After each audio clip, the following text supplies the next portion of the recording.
Because if he didn't believe that, if he didn't believe he was divinely mandated, then his words would not have been inaccurate or false, they would have been wicked. That's what you have to be talking about. Now, there is, on the historicity point, there are only two reasons, I think, to suppose that there may have been the figure of some kind of deluded rabbi present at that time. The first is the fakery of the story. The fakery itself proves something. The prophecy says this man must be born in the house of David, of David's line in David's town. It means he must be born in Bethlehem. Jesus of Nazareth is well known to have been born in Nazareth. In order to get him to Bethlehem, a huge fabrication has to be undertaken. A census is proposed by Caesar Augustus. No such census ever took place. The people of the region were not required to go back to their hometown to be registered. That's never happened. Quirinius was not governor of Syria in that year, as the Gospels say. None of the story of the Nativity is true in any detail, and not one of the Gospels agrees with each other on this fabrication. But the fabrication itself suggests something.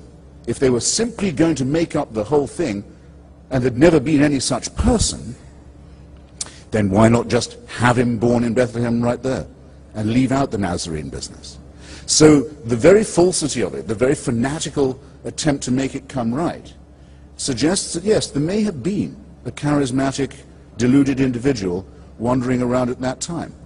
But which is most impressive to you? The fantastic fabrications, the unbelievably inane and inarticulate preachments, or the inconsistencies in the story? You could mention another thing about the resurrection. Most of the witnesses to this are women, illiterate, stupid, deluded, hysterical females, of the kind who in a Jewish court at that time would have had about as much chance of being listened to as they would in an Islamic court today. What religion that wants its fabrication to be believed is going to say, you've got to believe it, because we have some illiterate, hysterical girls who said they saw this? No, it's impressive to me. It's impressive to me that the evidence is so thin, and is so hysterical, and is so feeble, and is so obviously, strenuously cobbled together, because it suggests that something was going on. There was some character. And I don't want to, therefore, to profane those who think that no, there must have been something, and say, no, there was nothing. This is not a whole cloth fabrication, but it is a very human and very intelligible and very pitiable, I think,